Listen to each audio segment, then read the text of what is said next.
நான் சேலஞ்ச் பண்ணுறேன், கொடுத்துட்டு தான் சொன்னாங்க, நான் சேலஞ்ச் பண்ணுறேங்க. நான் அரசியல் விட்டு போயிடுறேன்னா முதலமைச்சர் ராஜினாமா பண்ணுவாரா? நான் கேட்கிறேன், முதலமைச்சர் ராஜினாமா செய்ய சொல்லுங்க. அவர் போய் திறந்து 1 மாதம் ஆயிடுச்சு, இன்ன வரைக்கும் 1 யூனிட் மின்சாரம் வெளியே வரல. அப்போ எப்படி நாங்கள் கச்சத்தீவை அடகு வைத்தோமோ, கச்சத்தீவை விற்று விட்டோமோ அப்படியே தான் இதுவும் சொல்லுங்க. உங்களுடைய தேர்தல் அறிக்கையில் நீங்கள் சொல்லியிருப்பது அதுதான், கச்சத்தீவை மீட்போம்னு. கச்சத்தீவை மீட்போம்னு சொன்னால் எப்படி மீட்பீங்க? அதான் கேட்குறேன். சட்டப்படி நீங்கள் எல்லாத்தையும் குத்துருவீங்க, அப்புறமா பிஜேபி அரசு வந்தோடனே இப்பயே எனக்கு திருப்பி கொடுப்பீங்களா? என்ன இது?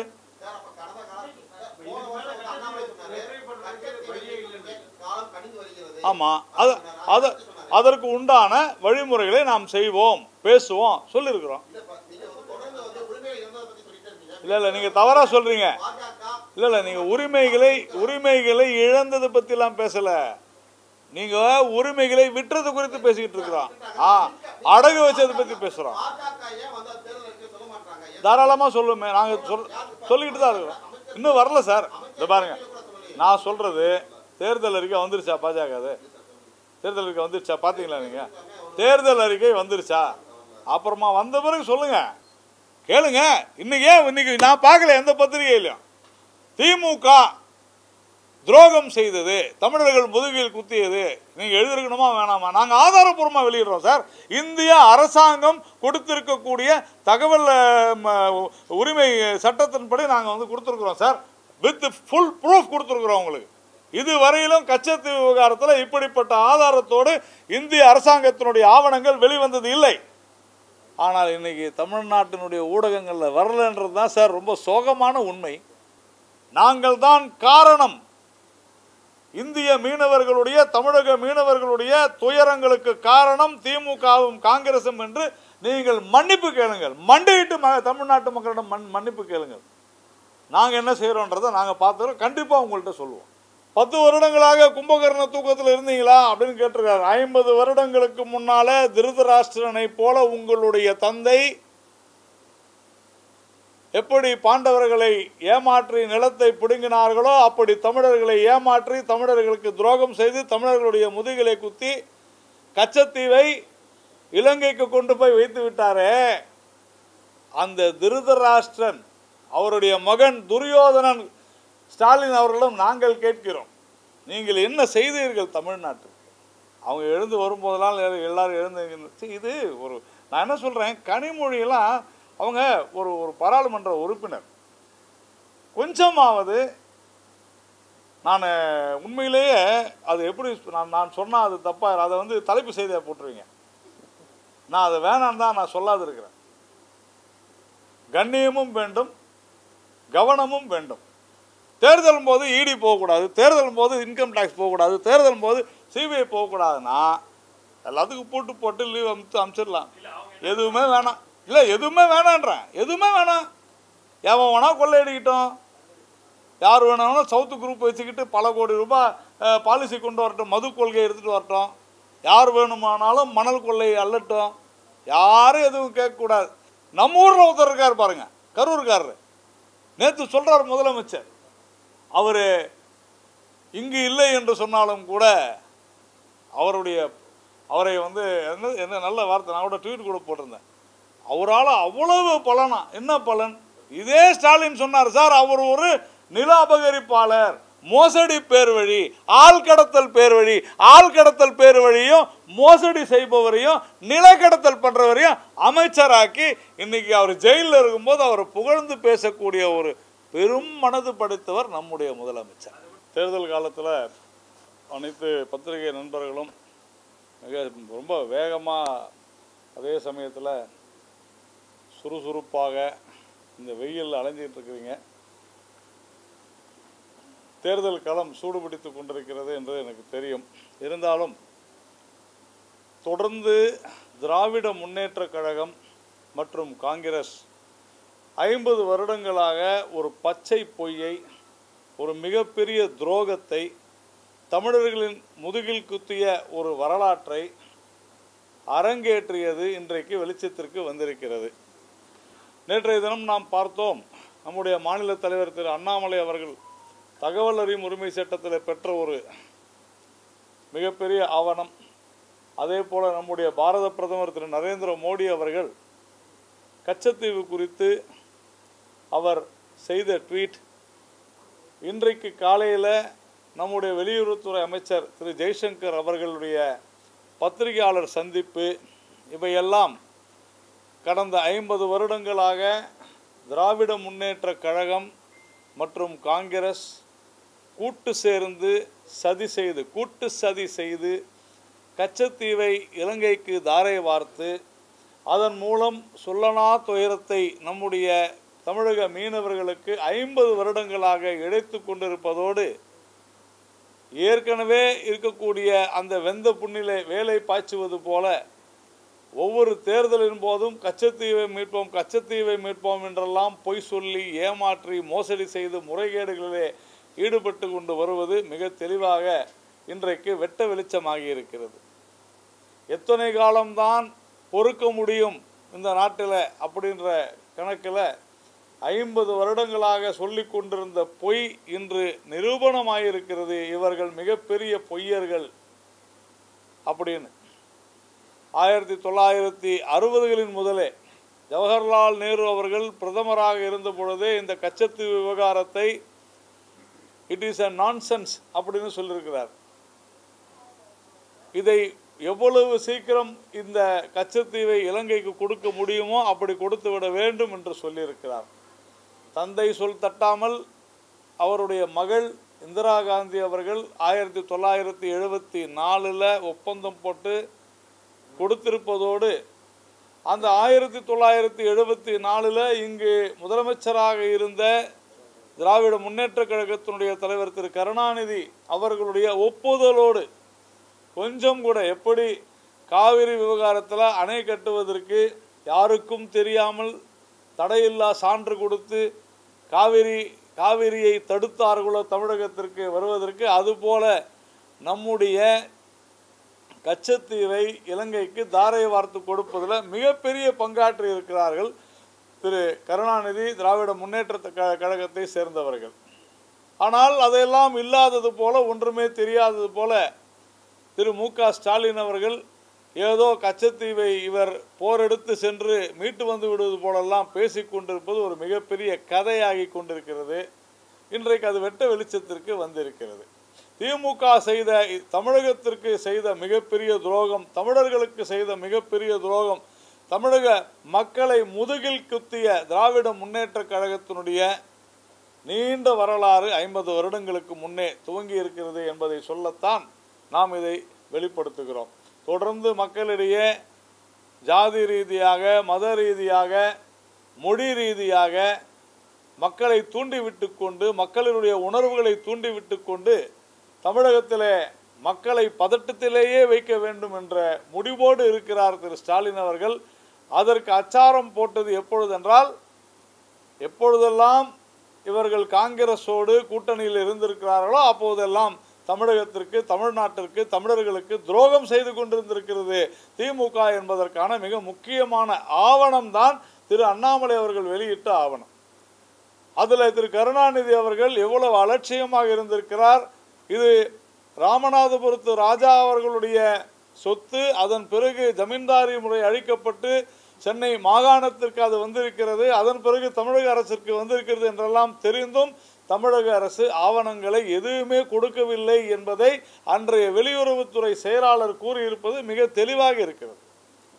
அப்போ திமுகவும் காங்கிரசும் கூட்டு சேர்ந்து சதி செய்து இந்த நாட்டிற்கு எதிராக, இலங்கைக்கு அன்றைக்கு ஆதரவாக நம் நாட்டினுடைய ஒரு பகுதியை, நம்முடைய எல்லை பகுதியை கொடுத்திருக்கிறார்கள் என்பது நிரூபணமாகி இருக்கிறது என்பதைத்தான் திரு அண்ணாமலை அவர்களும் பிரதமர் மோடி அவர்களும் இன்றைக்கு மிக தெளிவாக திரு ஜெய்சங்கர் அவர்களும் எடுத்துரைத்திருக்கிறார்கள்.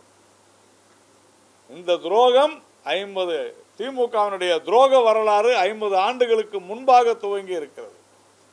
அன்றைக்கு கச்சத்தீவை தாரை வார்த்து கொடுத்துவிட்டு இன்றைக்கு கச்சத்தீவை மீட்போம் என்று சொல்வது தமிழர்கள் ஏமாளிகள், தமிழர்கள் முட்டாள்கள் என்ற நினைப்போடு இவர்கள் செய்து கொண்டிருக்கிறார்கள்.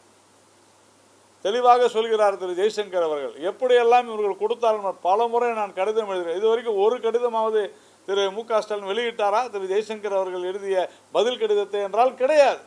என்றைக்குமே திமுகவினுடைய பழக்கம் இது. மத்தியில் திமுக அங்கம் வகித்த காங்கிரஸ் ஆட்சி இருந்தபோது நீட்டுத் தேர்வை கொண்டு வந்தார்கள். அப்பொழுது காந்தி செல்வன் அமைச்சர் அந்த நீட்டுத் தேர்வை கொண்டு வந்து விட்டு அமைதியாக இருந்துவிட்டு இன்றைக்கு நீட்டை ஒழிப்போம் என்ன சொன்னார் உதயநிதி ஸ்டாலின்? ஒரு கையெழுத்தில் நாங்கள் ஆட்சிக்கு வந்து நீட்டை ஒழிப்போம். நாங்கள் எங்கே ஒழிச்சாங்க? இன்றைக்கி நாங்கள் இத்தனை லட்சம் பேர்கிட்ட கையெழுத்து வாங்குறோம், 50 லட்சம் பேர்கிட்ட கையெழுத்து வாங்கணும் பொய் சொல்லி நாடகம் ஆடிக்கொண்டிருக்கிறார்கள். இவர்களுடைய பிழைப்பே இப்படி. மத்தியில் ஆளும் கட்சியாகவோ அல்லது ஆளுங்கட்சியை சார்ந்தோ இருந்தால் அப்பொழுது தமிழர்களுக்கு எதிராக பல விஷயங்களை செய்துவிட்டு அதன் பிறகு வந்து எதிர்கட்சி ஆகும்போது நாடகம் ஆடுவது, அது இது எதிராக இருக்கிறது என்று சொல்லி. அதே மாதிரி தான் ஸ்டெர்லைட்டுக்கு அனுமதி கொடுத்தது திமுக. இது உலகத்துக்கே தெரியும். ஆனால் ஏதோ ஸ்டெர்லைட் விஷயம் விவகாரத்தில் நாடகம் ஆடி கனிமொழி ஜெயிப்பதற்காகவே ஒரு தொகுதியை தயார் செய்து அங்கே இருக்கக்கூடிய மக்களை தூண்டிவிட்டு மிகப்பெரிய போராட்டத்திற்கு வழிவகுத்து அங்கு பல பேர் இறப்பதற்கு காரணமானது திமுக என்று நான் வெளிப்படையாக குற்றம் சாட்டுகிறோம். ஒவ்வொரு முறையும் தமிழகத்தில் இருக்கக்கூடிய மக்களை இது போன்ற போராட்டங்களை தூண்டிவிட்டு மக்களுடைய எடுப்புக்கு காரணமாக இருந்திருக்கிறது திமுக. பல மீனவ குடும்பங்கள் கிட்டத்தட்ட 1000 மீனவர்கள் கொல்லப்பட்டிருக்கிறார்கள் என்று சொன்னால் அதற்கு காரணம் திராவிட முன்னேற்ற கழகம் தான் என்பது இந்த கச்சத்தீவை தாரை வார்த்ததில் நிரூபணமாயிருக்கிறது. ஆனால் ஒவ்வொரு முறையும் தெரியாதது மாதிரி மத்திய அரசை குறை சொல்வது, பாஜகவை குறை சொல்வது, அதே மாதிரி டாஸ்மாக் இந்தியாவிலேயே அதிக இளம் விதவைகள் இருப்பது தமிழகத்தில் தான் அப்படின்னு ஒரு 4-5 வருடங்களுக்கு முன்னால் கனிமொழி அவர்கள் சொன்னாங்க. ஆனால் இன்றைக்கி என்ன சொல்கிறாங்க? நான் எங்கே சொன்னேன் அது போல் சொல்லி அவங்கள ஒரு கேள்வி கேட்க போனால் இது இந்த இந்த இந்த கேள்வி இப்போ கேட்காதீங்க அப்படின்னு சொல்கிறாங்க. இன்றைக்கி டாஸ்மாக் அந்த கடைகளின் மூலம் வழங்கப்படுகிற மதுவை கொடுத்து விட்டு அந்த போதையினால் பல படுகொலைகள் அரங்கேறி கொண்டிருக்கின்றன என்றால் அது உங்களுடைய பத்திரிகையிலே வெளிவந்து கொண்டிருக்கிறது. டாஸ்மாகில் கொடுத்து விட்டு மது குடித்து விட்டு சொந்த தந்தையை வெட்டி கொலை செய்தான் மகன், பெற்ற தாயை எரித்து கொலை செய்தான் மகன், 4 மாத குழந்தையை செவிற்றில் அடித்து கொலை செய்தார் தந்தை, நண்பர்களுடைய தகராறு வெட்டி கொலை, வாகனத்தை மது செலுத்தி போதையிலே ஓட்டிவிட்டு 4 பேர் கொலை. இப்படி நாம் தொடர்ந்து தினம் படித்து கொண்டிருக்கிறோம். டாஸ்மாக் ஏன் நீங்கள் செய்யலைன்னா அதுக்கு டார்கெட் வைக்கிறாங்க. இன்னும் நீங்கள் 50,000 கோடி அதிகம் நாங்கள் வந்து சம்பாதிக்கணும் அப்படி. தமிழகத்தில் வருவாயை பெருக்குவதற்கு உண்டான வழிமுறைகளை மேற்கொள்வதற்கு இங்கே இந்த அரசாங்கத்திற்கு, திராவிட முன்னேற்ற கழக அரசாங்கத்திற்கு எந்த திட்டமும் இல்லை, எண்ணமும் இல்லை, அதற்கான புத்தியும் இல்லை என்று தான் சொல்ல வேண்டும். ஏனென்று சொன்னால் டாஸ்மாகின் மூலம் மட்டும்தான் நான் வருமானம் ஈட்டுவேன் என்று சொல்லக்கூடிய ஒரு அரசாங்கமாகத்தான் இது இருக்கிறது. அதே மாதிரி ஜல்லிக்கட்டு நான் ஏன் சொல்கிறேன்னா, இந்த துரோகம் வந்து வெறும் கச்சத்தீவோடு நிற்கவில்லை. ஜல்லிக்கட்டுக்கான தடை எப்பொழுது வந்தது? காளைகளை காட்சிப்படுத்தக்கூடாத பட்டியலிலே திராவிட முன்னேற்ற கழகம் அங்கம் வகித்த காங்கிரஸ் கூட்டணி ஆட்சியில் சேர்த்ததனால்தான் ஜல்லிக்கட்டுக்கு தடை வந்தது. ஜல்லிக்கட்டுக்கு அவர்கள் தடையையும் விதித்துவிட்டு இங்கு நாங்கள் தான் ஜல்லிக்கட்டை கொண்டு வந்தோம்னு இப்போ பேசுகிறாங்கன்னா எந்த அளவிற்கு இவர்கள் கொடூரமானவர்கள், திராவிட முன்னேற்ற கழகத்தினுடைய இந்த அரசியல் கொடூரமானது என்பதை நாம் புரிந்து கொள்ள வேண்டும். ஹிந்தி, இவர்கள் ஹிந்தி இந்த திராவிட முன்னேற்ற கழகம் அங்கம் வகித்த காங்கிரஸ் கூட்டணி ஆட்சியில் திராவிட முன்னேற்ற கழக உறுப்பினர்களும் ஹிந்தி வளர்ச்சி துறையில் உறுப்பினர்களாக இருந்திருக்கிறார்கள். நம்ம ஜெகத் ரட்சகன் கூட இருந்திருக்கிறார். அதே மாதிரி காங்கிரஸ் உறுப்பினர்கள் இருந்திருக்கிறாங்க. ஏன் சிதம்பரம் அவர்கள் உள்துறை அமைச்சர், அவருடைய துறைக்கு அவர் தலைவராகவே இருந்திருக்கிறார். பாலு அமைச்சராக இருக்கும் பொழுதுதான் தமிழ்நாட்டில் இருக்கக்கூடிய அந்த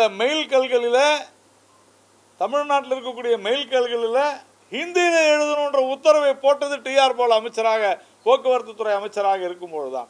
ஆனால் இங்கே வந்து நாங்கள் ஹிந்தி எதிர்ப்புன்னு நாடகம் ஆடிக்கொண்டிருக்கிறார்கள்.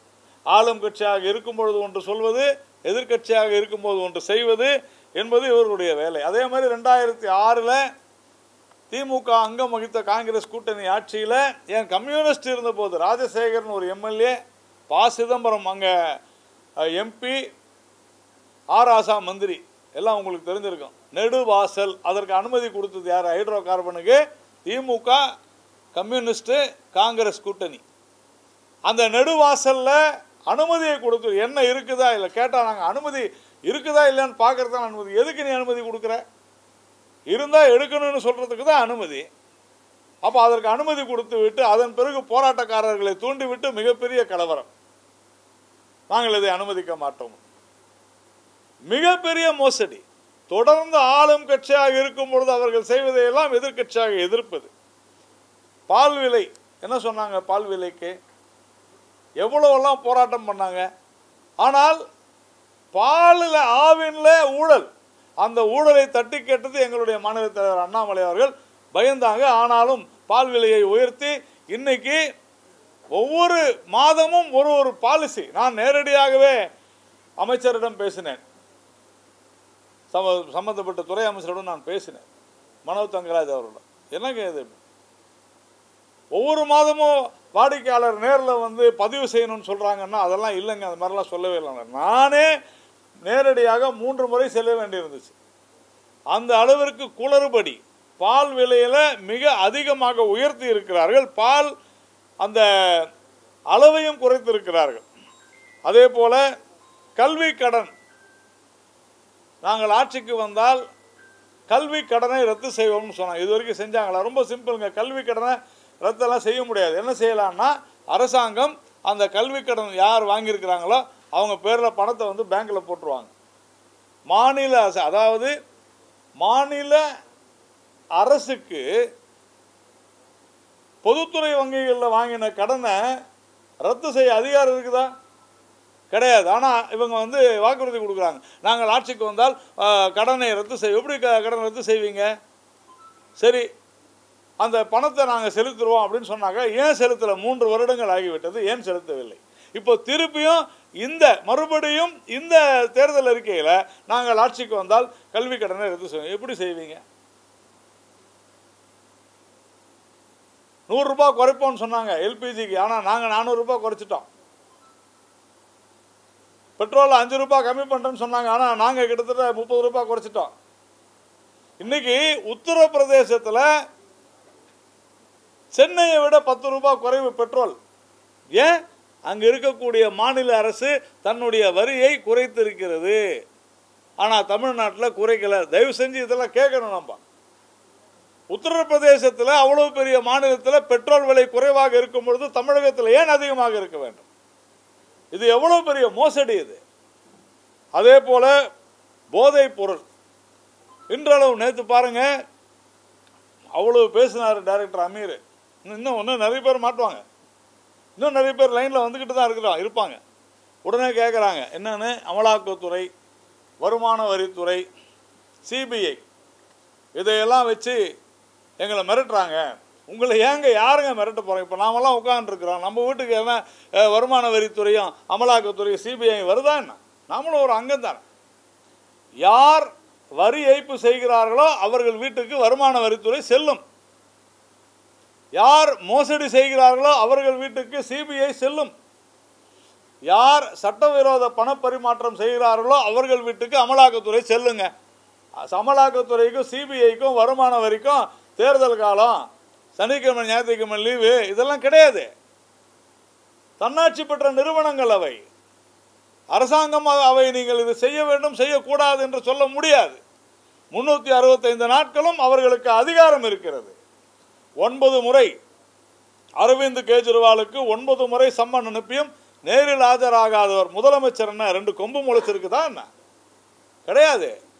9 முறை சம்மன் அனுப்பியும் ஆஜராகாத ஒரு முதல்வரை நீதிமன்றத்திற்கு சென்ற பொழுது உங்களுக்கு நாங்கள் பாதுகாப்பு அளிக்க முடியாது என்று நீதிமன்றம் மறுத்த பின்னர் மறுபடியும் சம்மன் அனுப்புகிறார்கள். வரவில்லை, கைது செய்யப்பட்டிருக்கிறார். நீதிமன்றம் அவருக்கு பிணை கொடுக்க மறுக்கிறது. இதை யார் கண்டிக்கிறாங்க? ஜெயிலில் இருக்க வேண்டிய ஆனால் பெயிலில் இருக்கிற ராகுலும் சோனியாவும் கண்டிக்கிறாங்க. எல்லாரும் மேலேயும் வழக்கு இருக்குது. எல்லாரும் முறைகேடு பண்ணிருக்கிறாங்க. ஏன் அரசியல்வாதியா இருந்தா எது வேணாலும் செஞ்சிட முடியுமா? பழங்குடியின மக்களின் மீது மோசடி நடந்திருக்கிறது. அதனாலதான் சோரன் கைதாகி இருக்கிறார். ஊழல் செய்வதையே தங்களுடைய லட்சியமாக கொண்டிருந்தால் அனுபவத்தைத்தான் தீர வேண்டும். இன்னைக்கு இப்போ குடியாத்தத்தில் வேலூர்ல துரைமுருகனுடைய மகன் கதிரானந்த் பேசுறாரு. ஃபேர் அண்ட் லவ்லி போட்டுக்கிட்டு வராங்களே, பல பலன் இருக்குது முகம் அப்படின்னு பெண்களை பார்த்து ஏளனமாக கேட்கிறார்கள். 1000 ரூபாய் வந்துருச்சா கை தூக்குங்க. அதிகார திமிர், ஆணவம், அகங்காரம் திராவிட முன்னேற்ற கழகத்தை சார்ந்தவர்களுக்கு அப்படி இருக்கிறது. உதயநிதி ஸ்டாலின் என்கின்ற ஒரு அமைச்சர் தரக்குறைவாக, கீழ்த்தரமாக, அவ்வளவு மோசமாக பேசி இருக்கிறார்.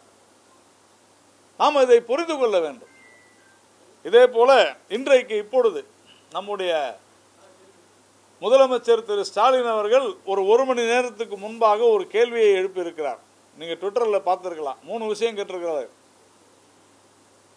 10 வருடங்களாக கும்பகர்ண தூக்கத்தில் இருந்தீங்களா அப்படின்னு கேட்டிருக்காரு. 50 வருடங்களுக்கு முன்னால திருதராஷ்டிரனை போல உங்களுடைய தந்தை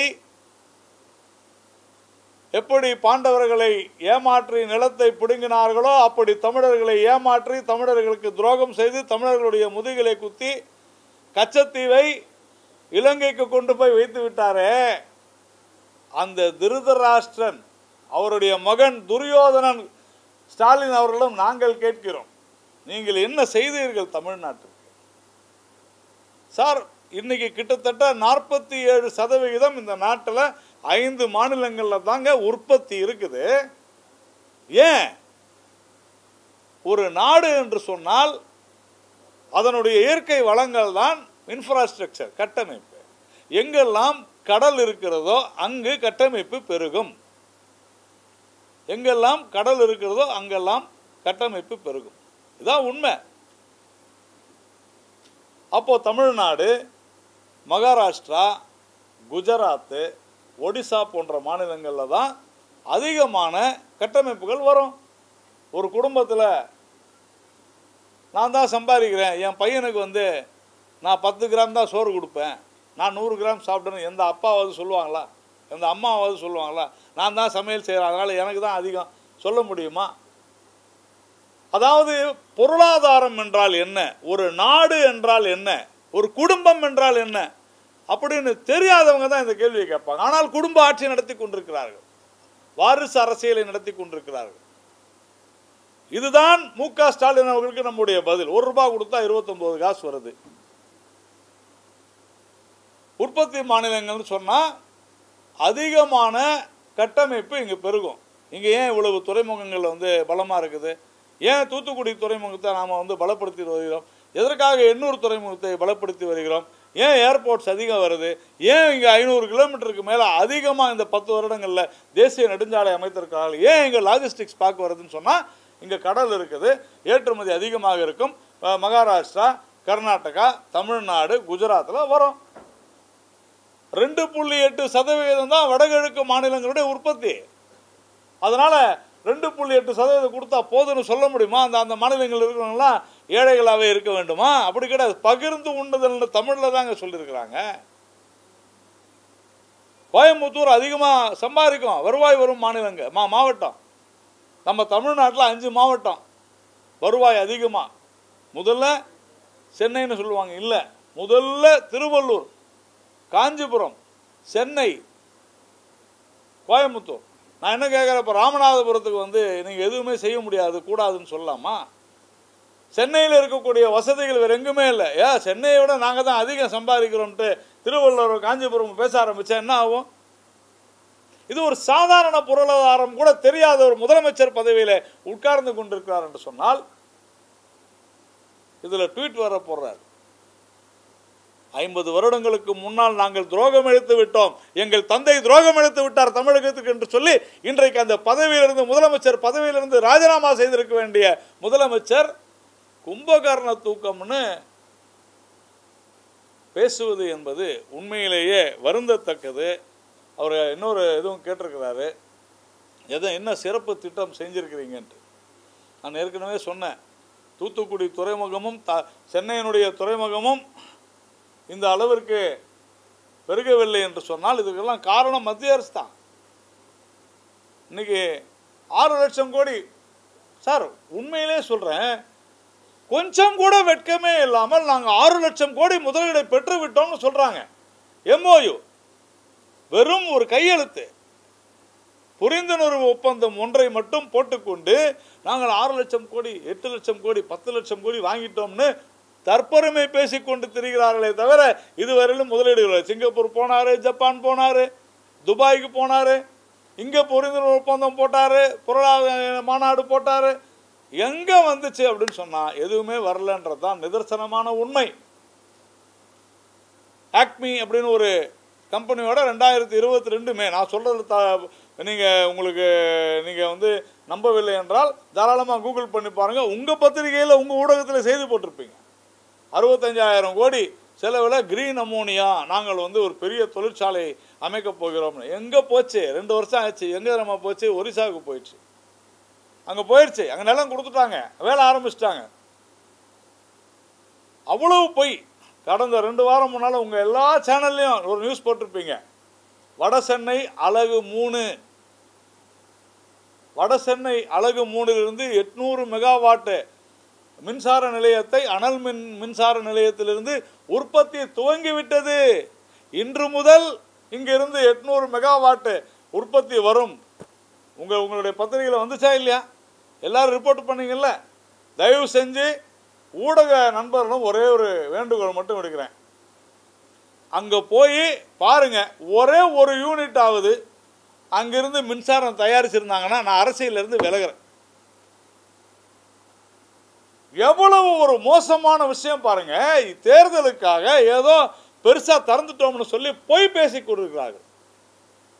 அந்த அலகு 3 மின்சார நிலையத்திற்கு முழு கடனையும் முழு பணத்தையும் அளித்திருப்பது மத்திய அரசு நிறுவனம், பொதுத்துறை நிறுவனம்.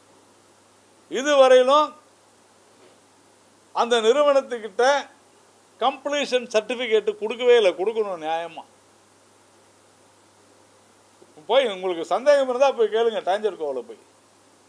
அந்த நிறுவனத்தை சார்ந்த யாரையுமே அந்த விழாவுக்கு கூட அழைக்கவில்லை. ஏன்னா அந்த நிறுவனத்தை சேர்ந்தவர்கள் இது பொய்ன்னு சொல்லிடுவாங்க. ஆனால் பத்திரிகைகள் எல்லாத்துலேயும், ஹிந்து உட்பட வந்துச்சு, எல்லாத்துலேயும் வந்துச்சு. தந்தியில், தினமலரில் எல்லாத்துலேயும் போட்டாங்க பெருசா.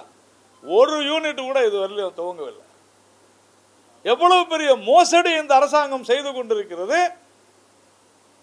ஆனால் கேள்விகளை மட்டும் கேட்டுக்கொண்டிருக்கிறார்கள்.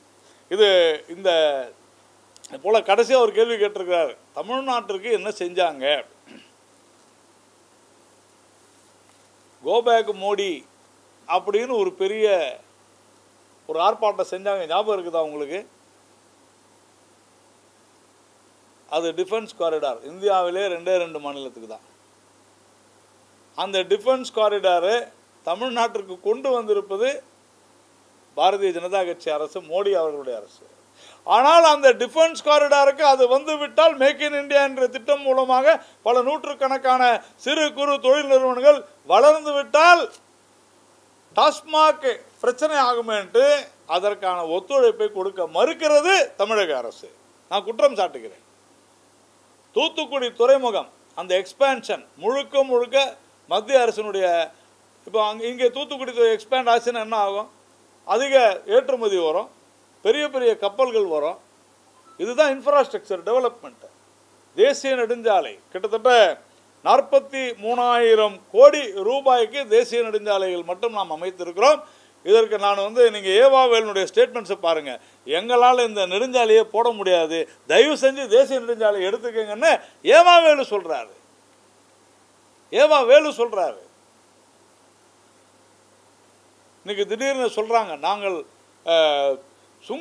சுங்கச்சாவடிகளை எல்லாம் எடுத்து விடுவோம் ஆட்சிக்கு. ஏன் ஆட்சிக்கு வரணும் சார்? ஏன் ஆட்சிக்கு வரணும்? நாளைக்கு காலையில் தமிழ்நாடு அரசு நினச்சா நம்ம தமிழ்நாட்டில் இருக்கிற தேசிய நெடுஞ்சாலையில் சுங்கச்சாவை எடுத்துடலாம்.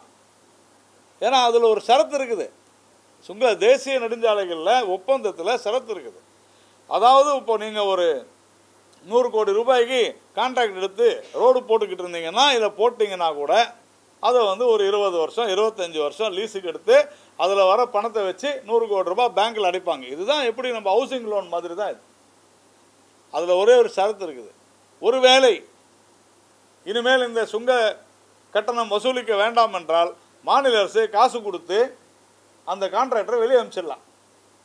நான் கேட்கிறேன், உண்மையிலேயே திரு ஸ்டாலின் அவர்களுக்கு சுங்கச்சாவடியில் அகற்ற வேண்டும் என்றால் நாளைக்கு சொல்லுங்க, இன்னும் 10 நாளில் நாங்கள் பணத்தெல்லாம் கொடுத்துட்றோம்ட்டு. எங்களுக்கு ஒன்றும் அப்ஜெக்ஷன் இல்லை. தேசிய நெடுஞ்சாலைக்கு அப்ஜெக்ஷன் கிடையாது, NHAIக்கு அப்ஜெக்ஷன் கிடையாது.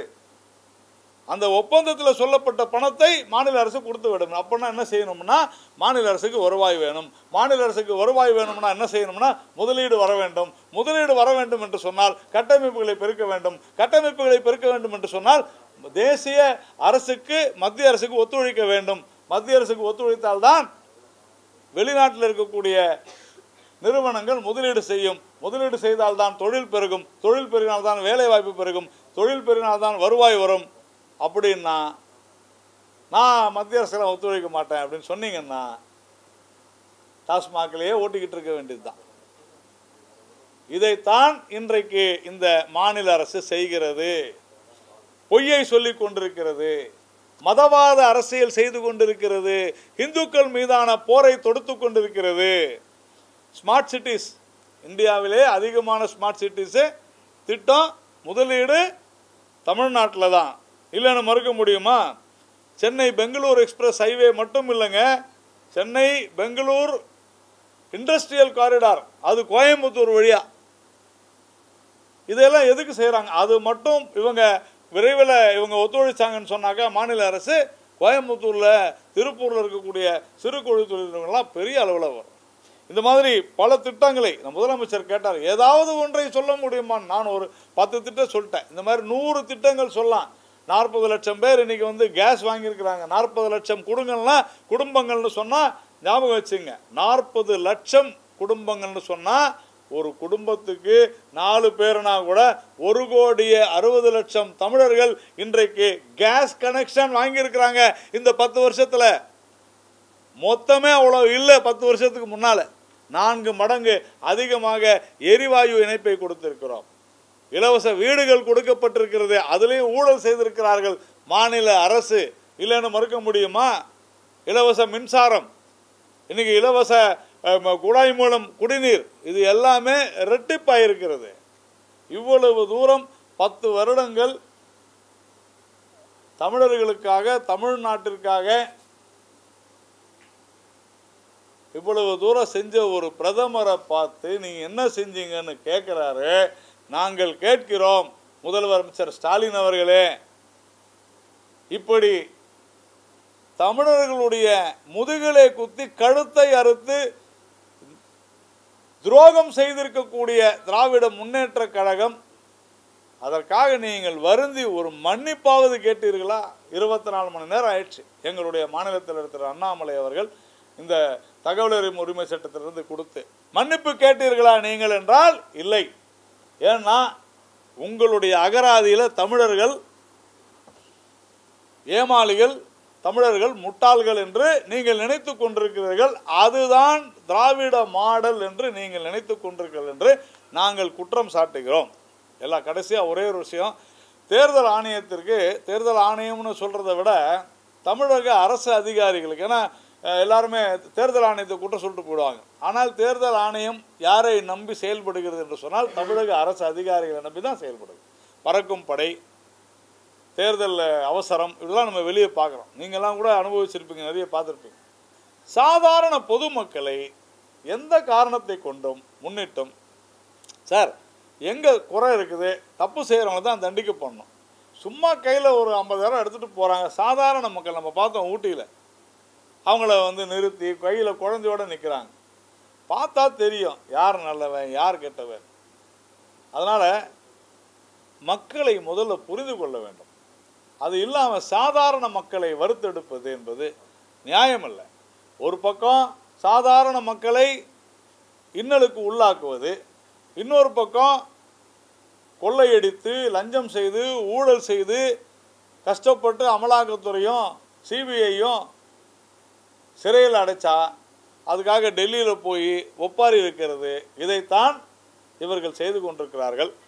தேர்தல் இன்னும் நமக்கு 16 நாட்கள் 17 நாட்கள் இருக்கிறது, 18 நாட்கள் இருக்கிறது. ஊடக நண்பர்கள், வெயிலில் நீங்கள் அலைஞ்சாதான் செய்தி வரும்.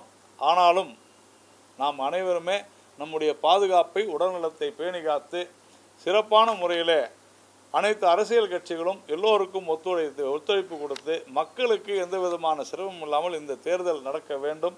உங்களின் மூலமாக அது நடக்க வேண்டும் என்று கேட்டுக்கொள்கிறேன். உங்களுக்கு தான் கேள்வி இருந்தால் என்ன கேட்பேன்.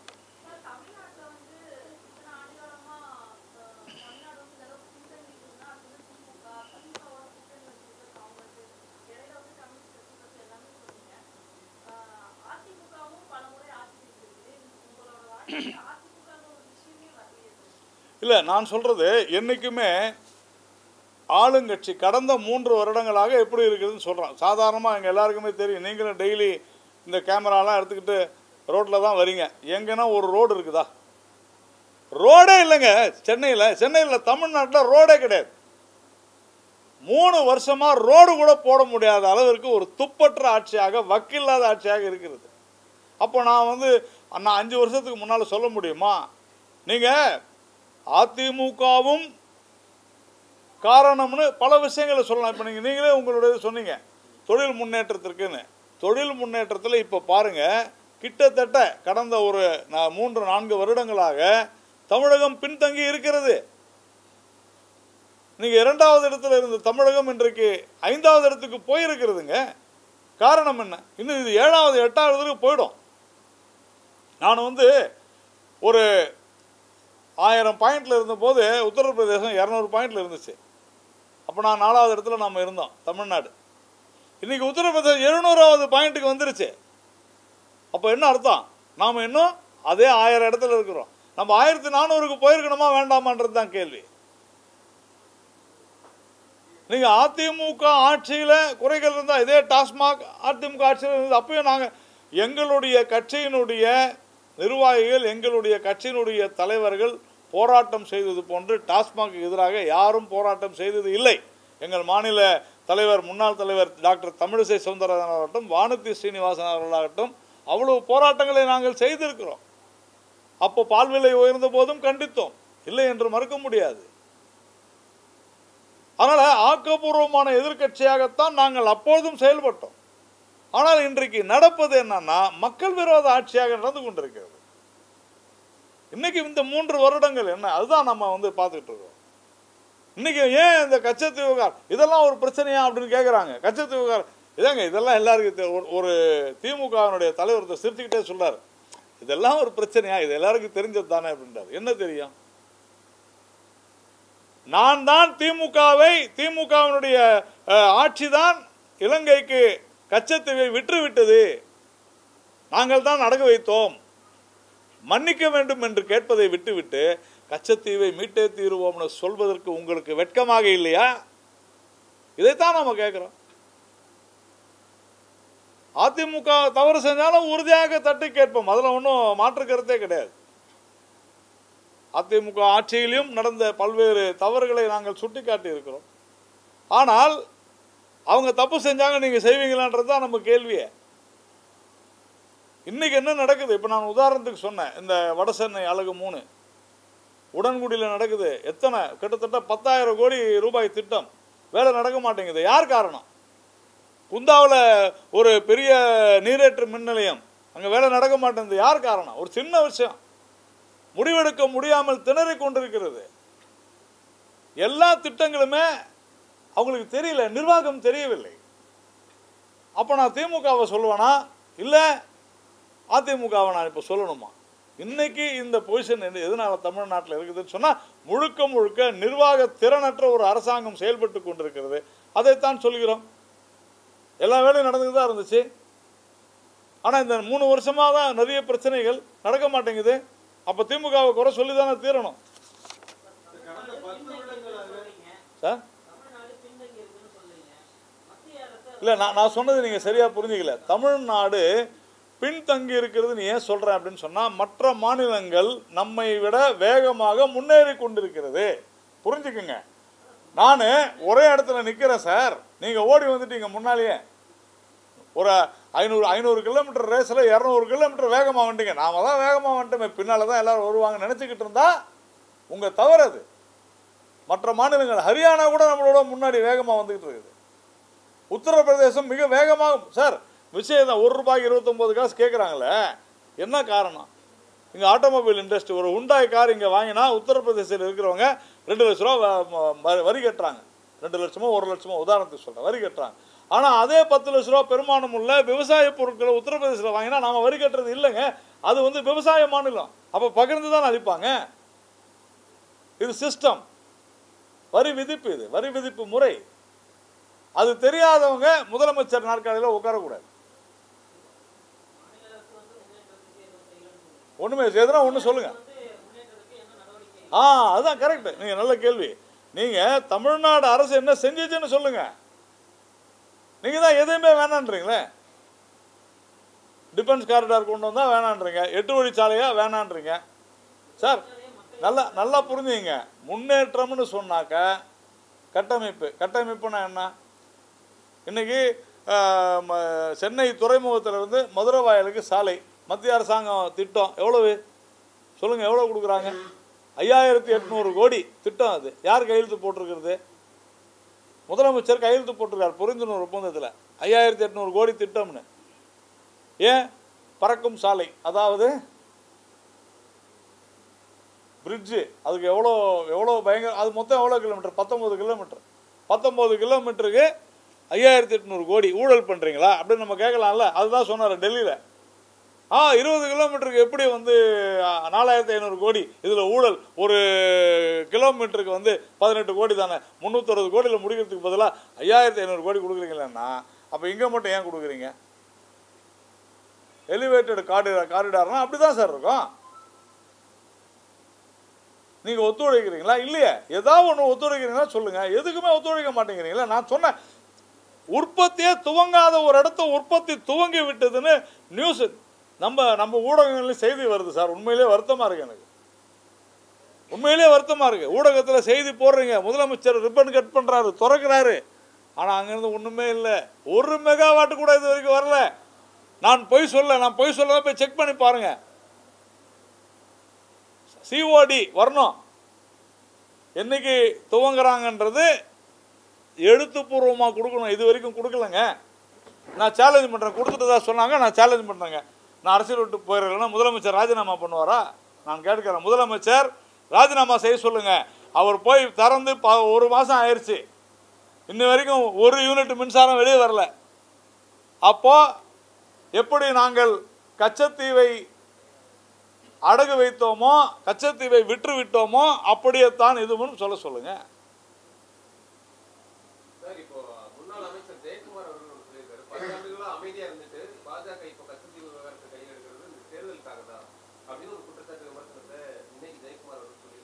உங்களுடைய தேர்தல் அறிக்கையில் நீங்கள் சொல்லியிருப்பது அதுதான். கச்சத்தீவை மீட்போம்னு. கச்சத்தீவை மீட்போம்னு சொன்னால் எப்படி மீட்பீங்க? அதான் கேட்குறோம். என்ன சார் இது? நீங்கள் உங்கள் என்ன வேணால் இஷ்டத்துக்கு தேர்தல் அறிக்கையில் கொடுப்பீங்க சார். மத்திய அரசு சார்ந்த விஷயங்களை நீங்கள் எப்படி சொல்லலாம்? முதல்ல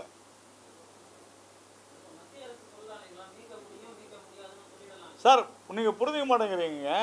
நீங்கள் ஒருத்தருக்கு எழுதி கொடுத்துட்டீங்க, வீடு அவருக்கு வித்துட்டீங்க, பக்கத்தில் உட்காந்துருக்காரு பாருங்க, அவர் வந்து எழுதி கொடுத்துட்டீங்க சார். நான் கேட்குறது அரசு சம்மந்தமாக கேட்குறேன். நீங்கள் உங்கள் வீடை அவருக்கு எழுதி கொடுத்துட்டீங்க சட்டப்படி சார். நீங்கள் திருப்பி கொடுப்பீங்களா அவருக்கு? நீங்கள் திருப்பி கொடுப்பீங்களா எழுதி கொடுத்தா? என்னங்க சட்டப்படி நீங்கள் எல்லாத்தையும் கொடுத்துருவீங்க, அப்புறமா பிஜேபி அரசு வந்தோடனே இப்பயே எனக்கு திருப்பி கொடுப்பீங்களா? என்ன இது?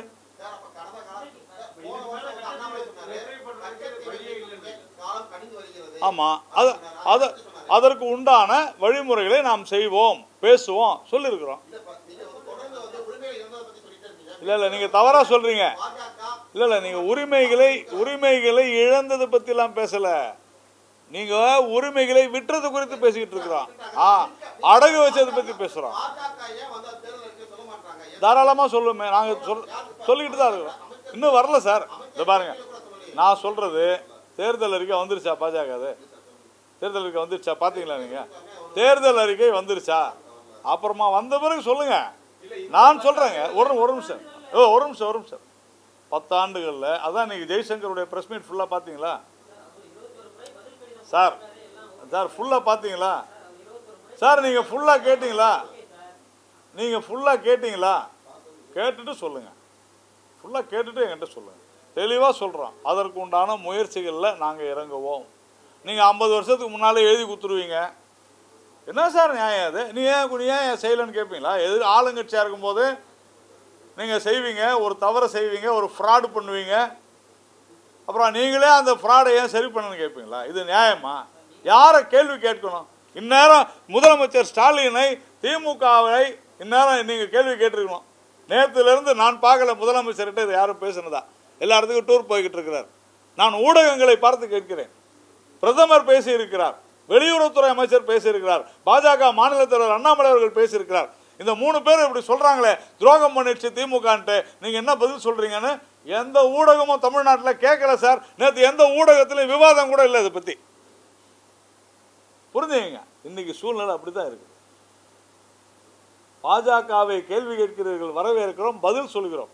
ஆனால் நாங்கள் கேள்வி கேட்பது போல ஊடகங்களுக்கும் பொறுப்பு இருக்கிறது. நாங்கள் மதிக்கிறோம் ஊடகங்களை. சார் இது நியாயம் இல்லை, இது நியாயமே இல்லை. எல்லாரும் உங்களுடைய பத்திரிகையில் எழுதுங்க, கேளுங்க. இன்னைக்கு நான் பார்க்கல எந்த பத்திரிகையிலும் திமுக துரோகம் செய்தது, தமிழர்கள் முதுகில் குத்தியது நீங்க எழுதிருக்கணுமா வேணாமா? நாங்கள் ஆதாரப்பூர்வமாக வெளியிடுறோம் சார். இந்திய அரசாங்கம் கொடுத்திருக்கக்கூடிய தகவல் உரிமை சட்டத்தின்படி நாங்கள் கொடுத்துருக்குறோம் சார். வித் ஃபுல் ப்ரூஃப் கொடுத்துருக்குறோம் உங்களுக்கு.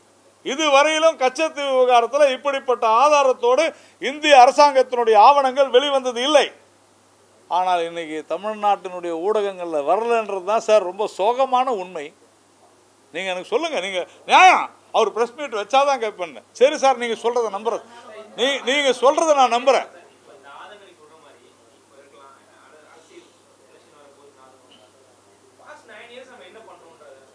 சார். கரெக்டு. இப்போது ஒரு சூழ்நிலையை நாம் கனிய வைத்திருக்கிறோம். அங்கே ஒரு நிமிஷம் நான் ஒன்று சொல்கிறேன். முதல்ல இதனுடைய பிரச்சனை என்ன? நாம் எழுதி கொடுத்துட்டோம், நாம் எழுதி கொடுத்தாச்சு. அதனுடைய உரிமை யாருக்கு இருக்கிறதுன்னு சொன்னால் இலங்கைக்கு இருக்கிறது. 74 ஒப்பந்தத்தை மீறி 76 ஒரு ஒப்பந்தம் போட்டாங்க. சரியா? இப்போது அது முழுக்க சட்ட ரீதியாக அவர்களுடையதாக ஆகிவிட்டது. அப்போது அவர்களோடு நாம் ஒரு இணக்கமான சூழ்நிலை இல்லாது இருந்துச்சு. இப்போ நாம் இணக்கமான சூழ்நிலை கொண்டு வருகிறோம். நாம் தொடர்ந்து சொல்கிறோம், கடந்த 3 வருடங்களாக நாம் பேசி வருகிறோம். முதல்ல என்ன, அந்த 76 ஒப்பந்தத்தை எப்படியாவது தளர்த்துங்க. ஏன்னா அந்த 74 போட்ட ஒப்பந்தத்தை மீறி விரோதமாக 76 ஒப்பந்தம் போடுறாங்க. அதை நாம் தளர்த்த பேசி கொண்டிருக்கிறோம். இதை நம்ம வர்ஷாபுள்ள இருக்கிறார், இதில் இருக்கார், நம்ம இதில் நம்ம இது பேர் என்ன, ஸ்ரீலங்கன் கான்சுலேட்டில் அவர் பார்த்தீங்கன்னா தொடர்ந்து இது குறித்து பேசிக்கொண்டிருக்கிறார். திரு அண்ணாமலை அவர்கள் கூட இலங்கைக்கு சென்றிருக்கிறார். நாம் 13வது சட்டத்திருத்தத்தை கொண்டு வர சொல்லியிருக்கிறோம். ஏற்கனவே ஒரு ஸ்ட்ரெயின்டு ரிலேஷன்ஷிப் அந்த நாட்டோடு இருந்துச்சு. இன்றைக்கி நாம் அதை சரி செய்து கொண்டிருக்கிறோம். கண்டிப்பாக பேசுவோம். பேச்சுவார்த்தையின் மூலமாக மட்டும்தான் அதை சரி செய்ய முடியுமே தவிர வேறு எப்படி செய்ய முடியாது. அதை புரிஞ்சுங்க. அந்த பேச்சுவார்த்தை எப்படின்னா, நாம் சில விஷயங்கள் அவங்களுக்கு செய்யும் பொழுது இதை எங்களுக்கு செய்யுங்கன்னு நம்ம கேட்போம், உறுதியாக செய்வோம். அதற்கான காலம் கணிது கொண்டிருக்கு. இதைத்தான் நம்முடைய மாநில தலைவர் அண்ணாமலை அவர்கள் சொன்னார். அதுதான் இப்போ நீங்கள் எனக்கு சொன்னீங்க, உங்கள் தலைவர் இப்படி சொன்னாரேன்னு கேட்டீங்க. ஏன் அப்படி சொன்னாருன்னா, இலங்கையினுடான அந்த பேச்சுவார்த்தை அவர்களுக்கு பல விஷயங்களை அவங்க கொரோனாவுக்கு பிறகு ஏற்பட்ட பல்வேறு விஷயங்கள், போருக்கு பிறகு ஏற்பட்ட பல்வேறு விஷயங்கள், அங்கே இருக்கக்கூடிய யாழ்ப்பாண தமிழர்களுக்காக நாம் செய்யக்கூடிய விஷயங்கள், இந்த உலகத்திலேயே இந்தியாவிலேயே முதல் பிரதமர் யாழ்ப்பாணத்திற்கு சென்ற பிரதமர் நம்முடைய பிரதமர் திரு நரேந்திர மோடி. இவ்வளோ விஷயங்கள் நாங்கள் செஞ்சுக்கிட்டு இருக்கிறோம். அங்கே ஒரு ஹம்பன் தோட்டா ஹார்பர் நாங்களாக கொண்டு போய் வச்சோம்? இல்லை. ஹம்பன் தோட்டாவுக்கு உதவி செய்யக்கூடாதுன்னு இங்கே சத்தம் போட்டாங்களே இல்லையா? இங்கே யாரெல்லாம் ஹம்பன் தோட்டாவில் துறைமுகம் அமைப்பதற்கு இந்தியா உதவக்கூடாதுன்னு சொன்னாங்களோ இன்னைக்கு கேட்குறாங்க, ஏன் சீனா அங்கே வந்தது அப்படின்னு. என்ன சார் நியாயம் அது? இது என்ன நியாயம் அது? அப்போ நீங்கள் எல்லா டேமேஜையும் செஞ்சுட்டு திடீர்னு வந்துட்டு இன்னைக்கே நீ செய்யணும், அது முடியாது. நீங்கள் முதலில் அதுதான் சொல்றேன், முதலில் ஏற்றுக்கொள்ளுங்கள். நாங்கள் தான் காரணம்.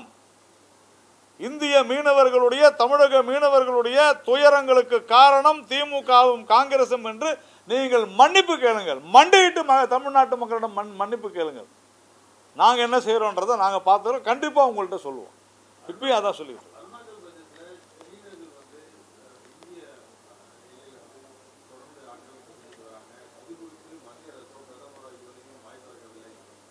சார் தொடர்ந்து நாம் சொல்லிக்கிட்டு இருக்கிறோம். அந்த மாதிரி எந்த விதமான எல்லை தாண்டிய இந்த நில ஆக்கிரமிப்பு இல்லை என்று மத்திய அரசாங்கம், இராணுவம் மிக தெளிவாக அறிக்கை கொடுத்திருக்கிறது. ஏதாவது ஒரு பிரச்சனையை கலப்பணும்ட்டு தொடர்ந்து இது மாதிரி பேசுவது என்பதே தவறு. நாம் இல்லைன்னு பல முறை மறுத்தாகிவிட்டது. இப்போ இவங்களுக்கெல்லாம் பொழுது போகலை, ஊழல் லஞ்சம் பற்றி ஏதாவது பேசிடுவாங்க, அங்கே ஃப்ராடு இங்கே ஃப்ராடு இங்கே கரப்ஷன்றதுனால எதையாவது கிளப்ப வேண்டும் என்று கிளப்பி கொண்டிருக்கிறார்கள். சார் வேற என்ன எதிர்பார்க்குறீங்க? இல்லைன்னு தான் சொல்ல முடியும். வேற என்ன நீங்கள் வேற என்ன எதிர்பார்க்குறீங்க? வேற என்ன எதிர்பார்க்குறீங்க? அதற்கான டாக்குமெண்ட்டை கொடுக்க முடியும். டாக்குமெண்ட்டே கொடுத்தாச்சுங்க. கருணாநிதி அவர்கள் 74 அமைதியாக இருந்தார். ஆவணங்கள்லாம் இருந்து கூட ஒன்றும் சொல்லலை. யார்? ஃபாரின் செக்ரட்டரி சொல்கிறார், அட்வொகேட் ஜெனரல் சொல்றாரு, நல்ல we have a fit case to argue, it is our land, it is our island சொல்றாரு. கேக்குதே? வேற ஏதாவது இருக்கா?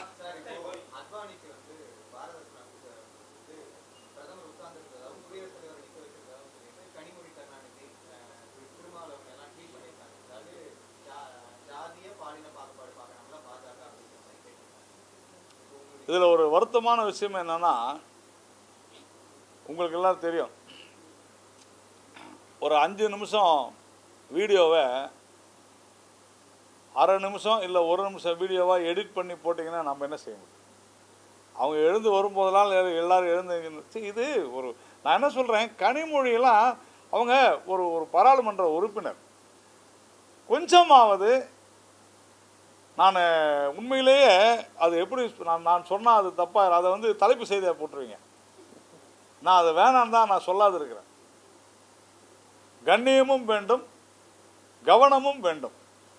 ஒரு விஷயத்தை பார்க்கும் பொழுது அது என்னன்னு தெரிஞ்சுக்கிட்டு செய்யணும். சும்மா ஏதோ யாரோ கட் பண்ணி போன்ற வீடியோவுக்கெல்லாம் பதில் சொல்லிக்கிட்டு இருந்தாங்கன்னா அது அவ்வளோ நல்லதில்லை. கனிமொழிக்கு இதெல்லாம் தெரியணும். அவர் படித்தவர், பண்பாளர், பல முறை நாடாளுமன்ற உறுப்பினராக இருக்கிறார். அதனால் அவருக்கு கொஞ்சம் அதை தெரிஞ்சுக்கிட்டு பேசுவது நன்றாக இருக்கும்.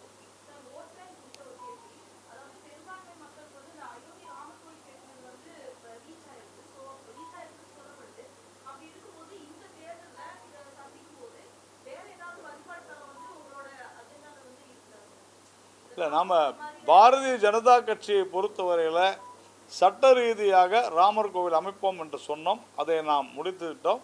வேறு எந்த விதமான இதுவும் இல்லைன்னு பல முறை சொல்லியாச்சு.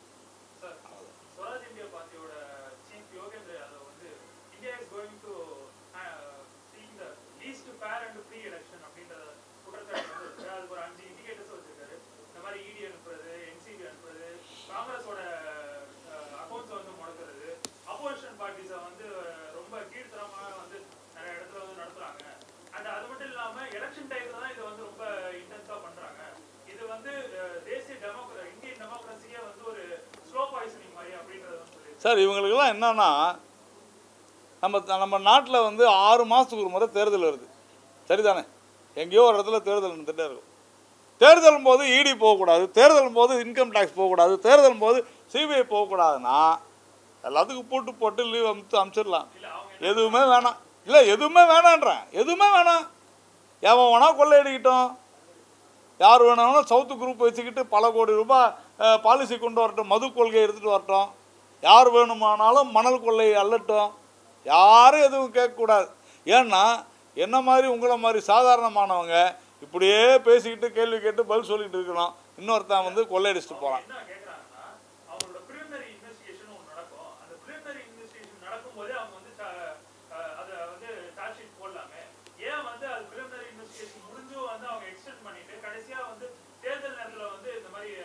என்ன பண்ணுறது, அவங்கெல்லாம் ஜட்ஜ் ஆகணும்னு நினைக்கிறாங்க. பாவம், ஜட்ஜ் ஆனவங்களுக்கு வேலை இல்லை. அதான் சார் நான் என்ன கேட்குறேன், கெஜ்ரிவால் உள்ளே போய் எவ்வளோ நாள் ஆச்சு? 2 வாரம் ஆகுது. ஏன் இன்னும் அவருக்கு பெயில் கொடுக்கல கோர்ட்டு? சார் கெஜ்ரிவாலினுடைய துணை முதல்வர் சார், அவர் உள்ளே போய் எவ்வளோ நாள் ஆச்சு தெரியுமா உங்களுக்கு? 1 வருஷம் ஆச்சு. சரி அதை விடுங்க சார், நம்ம ஊரில் ஒருத்தர் இருக்கார் பாருங்க, கரூர்காரர். நேற்று சொல்கிறார் முதலமைச்சர், அவர் இங்கு இல்லை என்று சொன்னாலும் கூட அவரை வந்து என்ன நல்ல வார்த்தை, நான் கூட ட்வீட் கூட போட்டிருந்தேன். நேற்று என்ன பேசியிருக்காரு, என் ட்வீட் பாருங்கள்.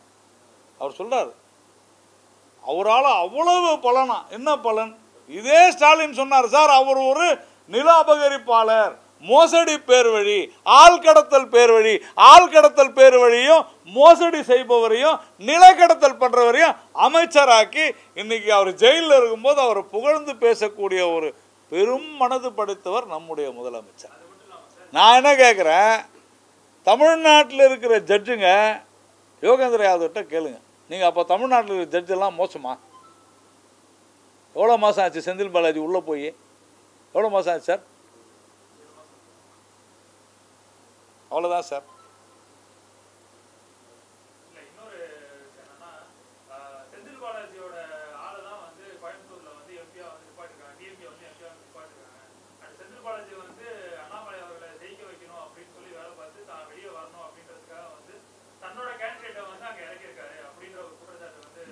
அப்படின்னா நான் என்ன நினைக்கிறேன், இவர் உங்கள் ஆள், இவரை நீ ஜெயிக்க வச்சா நீ வெளியே விட்டுருவான்னு ஸ்டாலின் சொல்கிறாரா? எனக்கு புரியல, நீங்கள் என்ன சொல்ல வரீங்க? நான் எதுவும் சொல்ல, நீங்கள் சொன்னது தான் நான் உங்களுக்கு கேட்குறேன்.